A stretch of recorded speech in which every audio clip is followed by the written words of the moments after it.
Wọ́n ní nínú gbogbo ìbálòpọ̀ tí ọkùnrin ń ṣe, wọ́n ní èyí tán pé kó wá ṣe àti èyí tí ó rí ṣe ní àkókò tó wù yẹn, wọ́n lòun ló wúlò fún ọpọlọ rẹ̀ jù.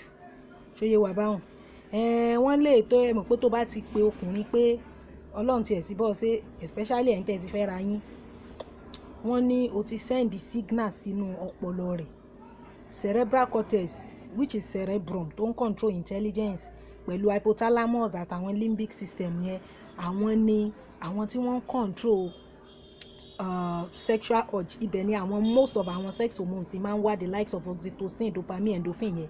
So wọ́n ní ní àkókò yẹn o ti boost self esteem, o ti boost moral irú ọkùnrin yẹn. Ṣó yé wa? Wọ́n ní èyí tó sì ṣe ní àkókò tó wù ṣe náà, wọ́n ní gbogbo àwọn nerves ara ẹ̀, àwọn immunoglobulin A, àwọn IgA, gbogbo àwọn nǹkan yẹn, àwọn androgen, gbogbo àwọn hormones ẹ̀, wọ́n ní time yẹn ni wọ́n wà at the verge of exhibiting themselves.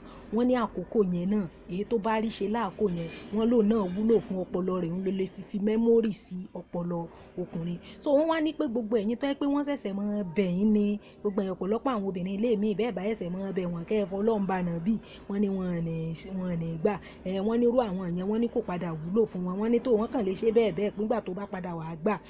Wọ́n ní kò lè fi memory wọn nítorí moral wọn ti máa drop sí bí 12%. Ṣé tọ́mọ bá lọ ṣẹ̀ sáàmù tó bá gba 12% sọ páàsì kò páàsì. So òun ló fi dàbí pé gbogbo ọmọ tí wọ́n máa ń pè wọ́n ń ta òun, gbogbo ọmọ náà máa ń lọ bá ibẹ̀lẹ̀ mi wọ́n máa ń lọ torí àwọn yẹn náà máa ń fún wọn ní high self esteem. Àwọn náà máa ń fún wọn ní moral due to the fact that pé wọ́n máa ń demand, wọ́n máa ń béèrè, wọ́n dẹ̀ máa ń gbà fún wọn ní àkókò tó tó àti tó yẹ bó tẹ̀ wulẹ̀ jẹ́ wípé ní tàn máa ń ṣe ní lòdì sí fi Ọlọ́run. Àmọ́ nígbà tó jẹ́ pọ̀pọ̀lọpọ̀ yín náà tẹ́lẹ̀ wà nílé náà, ẹ̀yin náà tó wìn lẹ́ǹsẹ̀, wọ́n ní gbogbo àtàwọn ṣẹ̀ṣẹ̀ máa bẹ̀ yín hùn, wọ́n ní ẹ múra sí i. Ìwọ ọkùnrin náà obìnrin tí bá ti ń fòbò lọ́ọ̀ tí ń sọ fún ọ pé kó wá dóhun tó bá kíyèsí ara wà padà fọ́ gbẹ̀yìn ni.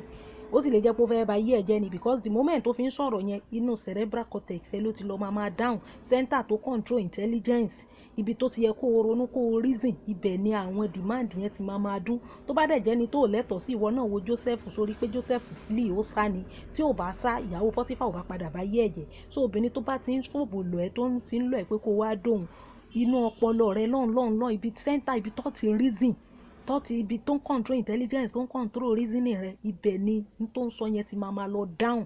Tó bá kíyèsí ara wà padà ṣubú gbẹ̀yìn ni. O sì mọ̀ bóyá ìyá mi ni, bóyá àjẹ́ ni, ọmọ. So kọ́ kíyèsí ara obìnrin tí bá ti ń ṣe pẹ́pẹ́ fúrú mọ́, tí ń fòbò lọ, kó tètè kíyèsí ara. Kọ́ mọ̀ jẹ́ wípé yóò padà kò bọ́ gbẹ̀yìn. So yí abáhùn. So wọ́n ló ṣe pàtàkì fún wa láti mọ̀ òbò tán pọkùnrin kó wá dó àti èyí tó rí dó láàkó tó wù.